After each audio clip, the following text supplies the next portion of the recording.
आज के इस वीडियो में हम बात करेंगे अर्धवार्षिक परीक्षा 2022-23 के संदर्भ में हिंदी अनिवार्य का जो पेपर जिन जिलों में होने जा रहा है उसके कुछ महत्वपूर्ण प्रश्नों के बारे में।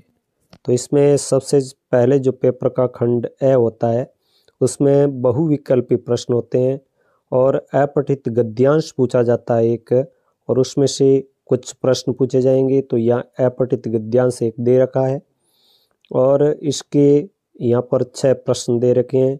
इसी प्रकार के प्रश्न आपके अर्धवार्षिक के पेपर में होंगे। और इसके बाद जो दूसरा होगा वो होगा अपठित पद्यांश यानी काव्यांश होगा, और काव्यांश मैंने इस प्रकार यहाँ पे दिया है। और इस काव्यांश के प्रश्न भी आप देखें तो एक एक नंबर के 6 प्रश्न आप यहाँ पे देख रहे हैं। यदि इन प्रश्नों को आपको पीडीएफ के तौर पर देखना हो तो डिस्क्रिप्शन में उसकी आपको लिंक मिलेगी। इसलिए आप सभी विद्यार्थी इस पेपर को ज़रूर पढ़ें और अपने साथियों को भी शेयर करें। जो दूसरा प्रश्न होगा वो रिक्त स्थान की पूर्ति का होगा, जैसे भाषा के स्थानीय रूप को कहते हैं, या किसी भाषा के ध्वनि चिन्हों या संकेतों का लिखित रूप क्या लिपि कहलाता है। भाषा के मुख्यतः 2 भेद होते हैं, हिंदी की लिपि है वो देवनागरी है। इस प्रकार से यहाँ पे भी खाली जगह में आपसे 6 प्रश्न पूछे जाएंगे। मैंने यहाँ प्रश्नों की संख्या थोड़ी ज़्यादा दी है। पुजारी ने कहा संध्या हो गई, तो यहाँ पे व्यंजना शब्द शक्ति है। लोक प्रचलित सर्वमान्य मुख्य अर्थ को अभिव्यक्त करने वाली शब्द शक्ति अभिता होती है। मेरा घर गंगा में है, यहाँ पर लक्षणा है। राजस्थान वीर है, यहाँ पर भी लक्षणा है। लाल पगड़ी आ रही, यहाँ भी लक्षणा है। व्यंग्यार्थ को प्रकट करने वाली शब्द शक्ति है वो व्यंजना होती है।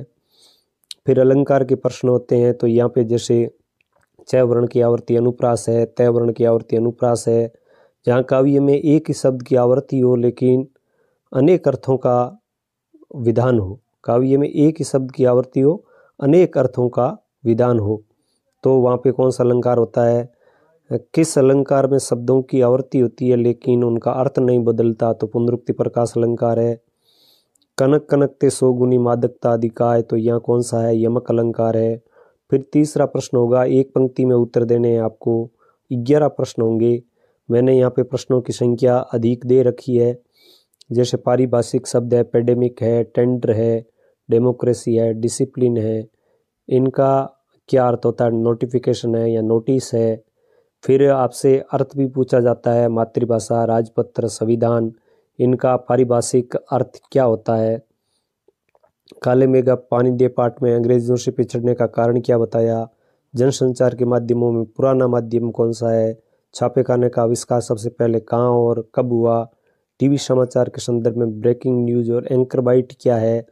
इस प्रकार के छोटे छोटे प्रश्न, जैसे भारत में इंटरनेट पत्रकारिता की शुरुआत कब हुई, हिंदी की नेट पत्रिका की शुरुआत किस पोर्टल से मानी जाती है, सबसे नवीन और प्रचलित माध्यम कौन सा है, आत्मजयी प्रबंध काव्य की रचयिता कौन है, कविता के बहाने बात सीधी थी किन काव्य संग्रह से ली गई है,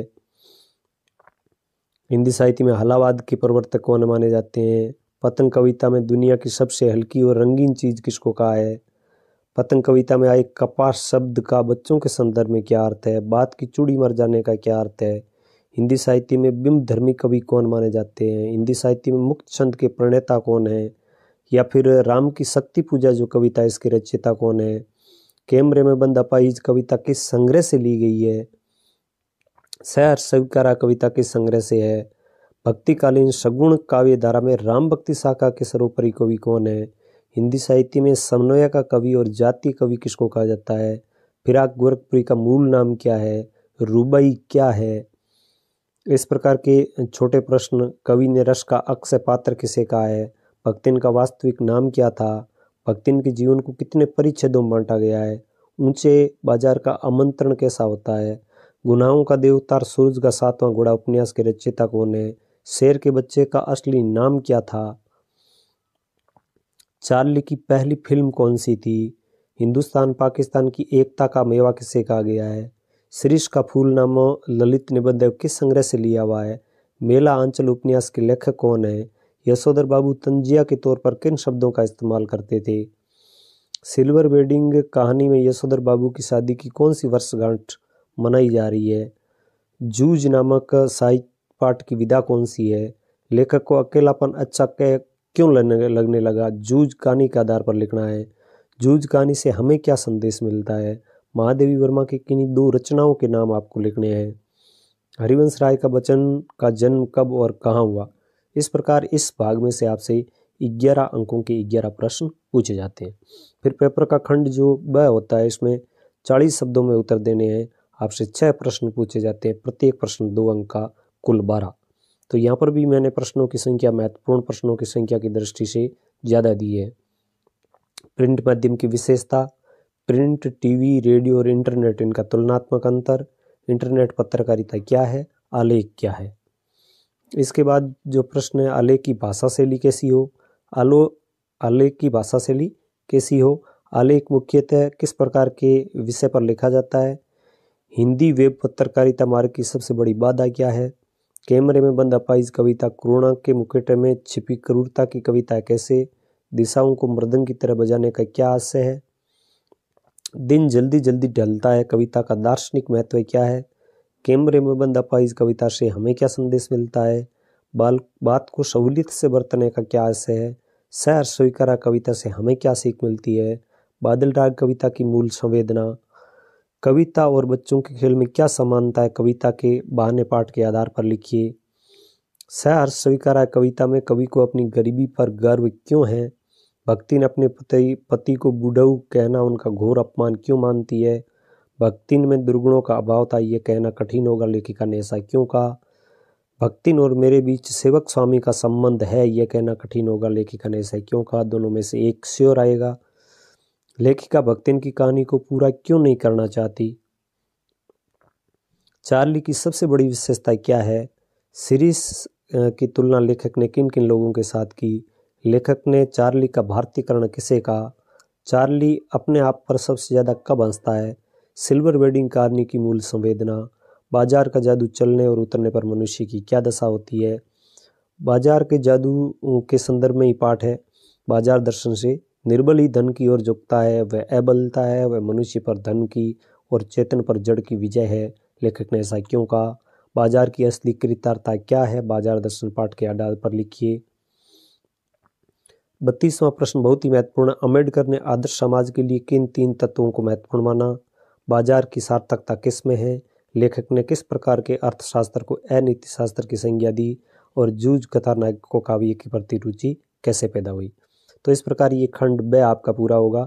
खंड स होगा, उसमें आपसे 2 प्रश्न पूछे जाएंगे 3-3 अंक के, एक प्रश्न पूछा जाएगा 4 अंक का और एक प्रश्न पूछा जाएगा 6 अंक का। तो सहर्ष स्वीकारा कविता में कवि किन स्थितियों को सहर्ष स्वीकार करना चाह रहा है और क्यों। प्रश्न नंबर 2, बात और भाषा परस्पर जुड़े होते हैं किंतु कभी कभी सीधी बात भी टेढ़ी हो जाती है, क्यों, बात सीधी थी कविता के आधार पर लिखिए। कैमरे में बंद अपाहिज कविता के व्यंग्य को अपने शब्दों में लिखिए। उषा कविता घरेलू बिंबों का एक नायाब नमूना है, कैसे। काले मेघा पानी दे पाठ में लोक प्रचलित विश्वास और विज्ञान के द्वंद्व का सुंदर चित्रण हुआ है, कैसे लिखिए। लेखक की जीजी ने दान के महत्व को किस प्रकार समझाया। प्रश्न नंबर 7, गगरी फूटी बेल प्यासा पंक्ति का वर्तमान परिप्रेक्ष्य में तर्क सहित उत्तर दीजिए। प्रश्न नंबर 8, सिद्ध कीजिए कि पहलवान की ढोलक कहानी व्यवस्था के बदलने के साथ लोक कला और कलाकार के अप्रासंगिक हो जाने की कहानी है। प्रश्न नंबर 9, सफिया के भाई ने नमक की पुड़ी ले जाने से क्यों मना किया तथा सफिया ने प्रत्युत्तर में क्या कहा। प्रश्न नंबर 10, लेखक ने कालिदास, कबीर और शिरीष में क्या समानता देखी। शिरीष के फूल पाठ के आधार पर लिखिए। प्रश्न नंबर 11, वह खुशहाली भी कैसी जो अपनों में परायापन पैदा करे, यशोधर बाबू की सोच के क्या कारण थे। प्रश्न नंबर 12, मास्टर नवाज सौंदलकर ने मराठी भाषा पढ़ाने का वह कौन सा तरीका था जिसका लेखक के जीवन पर सर्वाधिक प्रभाव पड़ा। प्रश्न नंबर 13, हाय वह अवधूत आज कहाँ, लेखक ने यहाँ किसकी ओर इशारा किया है और क्यों। इसके बाद प्रश्न नंबर 14, भीमराव अंबेडकर जाति प्रथा को सर्व विभाजन का आधार क्यों नहीं मानते थे। प्रश्न नंबर 15, गजानन माधव मुक्तिबोध, निराला या तुलसीदास का परिचय लिखिए। तो यहाँ पे आप निराला और तुलसीदास 2 का याद कर ले, 100% इन्हीं में से पूछा जाएगा। हजारी प्रसाद द्विवेदी और रघुवीर साय का लेखक परिचय लिखिए। इस प्रकार ये प्रश्न जो आपके है इसका खंड स समाप्त होता है। पेपर का खंड जो द शुरू होता है वो है व्याख्या का। इसमें 2 नंबर आपके सह प्रसंग लिखने के, 4 नंबर व्याख्या लिखने के, कुल 6। और यहाँ आपको अथवा में 2 व्याख्या दी हुई होगी, उसमें से एक करनी होगी। तो कुछ महत्वपूर्ण व्याख्याएं मैंने यहाँ पे लिखी है, उसको आप देख के क्लियर कर सकते हैं। मैं यौवन का उन्माद लिए फिरता हूँ, हरिवंश राय बच्चन। मैं और जग और, यहाँ पे आप जग माने, ये भी हरिवंश राय बच्चन। कविता एक खेल है, कविता के बहाने कविता। जिंदगी में जो कुछ था सयार स्वीकारा है। जाने क्या रिश्ता है, तो ये भी सयार स्वीकारा है। अंगना अंग निराला की जो बादल राग है। किस भी किसान कुल तुलसीदास की कविता। धूत कहो अवधूत कहो, ये भी तुलसीदास की कविता में से ली गई है। सुत बित नारी भाई गवाई, तो ये भी भरतराम का प्रेम है, वहाँ से है। कर यत्न मिटे सब सत्य किसी ने जाना, हरिवंश राय बच्चन। आखिरकार वही हुआ, यानी बात सीधी थी पर कविता में से। तो इस प्रकार आप इन व्याख्याओं को लिख सकते हैं। फिर गद्यांश की व्याख्या होती है, जैनेन्द्र कुमार बाजार दर्शन, सफिया जो रजिया सजा जहीर नमक पाठ। अब आइए समता पर, तो ये अम्बेडकर का जो पाठ है। मैं सोचता हूँ हजारी प्रसाद द्विवेदी, भक्ति न अच्छी है महादेवी उरांव। इनमें से आपको एक व्याख्या जरूर मिल जाएगी। इसके बाद जो प्रश्न है वो है आपके निविदा से संबंधित, कि विद्यालय में निःशुल्क वितरण की जाने वाली विद्यालय गणवेश के लिए एक निविदा तैयार कीजिए। 4 अंक का यह होगा। या फिर अथवा में आपको मिलेगा विज्ञप्ति, माध्यमिक शिक्षा निदेशालय बीकानेर की ओर से विद्यालयों में रिक्त पदों पर गेस्ट फैकल्टी से पद भर्ती हेतु विज्ञप्ति तैयार कीजिए। इसके बाद जो पेपर का आपका अंतिम प्रश्न होगा वो होगा 300 शब्दों में निबंध लिखना और 5 अंक। राष्ट्र निर्माण में युवकों की भूमिका, परमाणु युद्ध, वैश्विक संकट, बालिका शिक्षा, नारी सशक्तिकरण और कोरोना महामारी और टीकाकरण। वेरी वेरी इंपॉर्टेंट क्वेश्चन पूछा जा सकता है। इसके बाद कुछ प्रश्न और है जो आपके पाठ्य पुस्तक वितान के हैं। तो आधुनिकता की ओर बढ़ता हमारा समाज एक और कई नई उपलब्धियों को समेटे हुए हैं। दूसरी ओर मनुष्य को मनुष्य बनाए रखने वाले मूल्य है वो घिसते जा रहे हैं। सिल्वर वेडिंग कहानी के आधार पर लिखिए। जूझ कथानायक आनंदा की चारित्रिक विशेषताएं लिखिए। काश कोई ऐसा होता जो मेरी भावनाओं को गंभीरता से समझ पाता, अफसोस ऐसा व्यक्ति मुझे अब तक नहीं मिला। एन फ्रैंक ने ऐसा क्यों कहा। इसके बाद एन फ्रैंक ने अपनी डायरी में स्त्रियों के बारे में क्या विचार व्यक्त किए।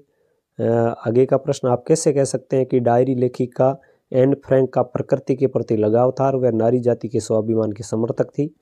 शिक्षा, काम और प्रगति ने औरतों की आंखें खोल दी। इस कथन को वर्तमान परिप्रेक्ष्य के आधार पर तर्क से समझाइए। कुछ छोटे प्रश्न इस पाठ्य पुस्तक के। वाई डी पंत का पूरा नाम क्या था। किशनदा का मानस पुत्र किसे कहा गया, यह पूछा जाएगा। यशोधर बाबू की पत्नी आधुनिक है जबकि वे स्वयं आधुनिक नहीं बन सके, ऐसा क्यों। इसके बाद आगे का प्रश्न है, यशोधर बाबू का अपनी पत्नी का मजाक किस तरह उड़ाते थे, क्या कहकर। यशोधर बाबू को किशनदास से विरासत में कौन कौन सी बातें मिली। यशोधर बाबू के बड़े बेटे भूषण ने उन्हें कौन सा उपहार दिया। यशोधर बाबू के अनुसार किशनदा की मृत्यु किस कारण से हुई। वसंत पाटिल से लेखक को क्या प्रेरणा मिली। इसके बाद जो प्रश्न नंबर 9 है, लेखक के जीवन में मास्टर नवाज सौंदलगेकर की क्या भूमिका रही। आनंद यादव का पाठशाला में विश्वास क्यों बढ़ने लगा। आनंद यादव यानी कथानायक आनंद यादव या जकाते के चरित्र की कोई 3 विशेषताएं लिखिए। सिल्वर वेडिंग कहानी की मूल संवेदना लिखिए।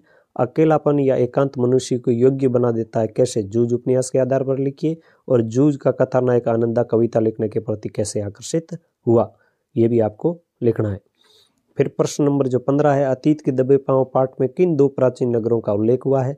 नगर नियोजन की दृष्टि से मोहनजोदड़ो एक अनूठी मिसाल है, कैसे।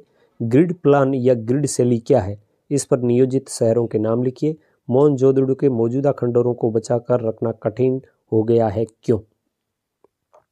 19वां प्रश्न है, सिंधु घाटी सभ्यता एक साधन संपन्न सभ्यता थी, उसमें भव्यता का आडंबर नहीं था, कैसे। सिंधु घाटी सभ्यता की खोज कब हो किसने की। हमें तो अब इस वर्ल्ड की नहीं, उस लाइफ की नहीं, उसकी चिंता है। यशोधर बाबू के इस कथन का क्या हास्य है। किस शहर को भारत का पुराना लैंडस्केप कहा गया है और मोहनजोदड़ो का शाब्दिक अर्थ क्या है। इसके बाद है एन फ्रैंक की डायरी। डायरी के पन्ने सबसे पहले कब और किस भाषा में प्रकाशित हुई। फिर 25वां प्रश्न है, एन फ्रैंक की डायरी के पन्ने अंग्रेजी भाषा में किस नाम से और कब प्रकाशित हुई। एन फ्रैंक ने अपनी डायरी किसको संबोधित करके लिखी। तो साथियों, इस प्रकार ये कुछ महत्वपूर्ण प्रश्न जो मैंने आपके सामने रखे। उम्मीद करता हूं कि ये प्रश्न अर्धवार्षिक परीक्षा में आपकी बहुत अच्छी हेल्प करेंगे। तो आप सभी से निवेदन है कि इन प्रश्नों को परीक्षा से पूर्व एक बार आप जरूर देखें और अधिक से अधिक विद्यार्थियों को शेयर भी करना बिल्कुल नहीं भूलें। धन्यवाद।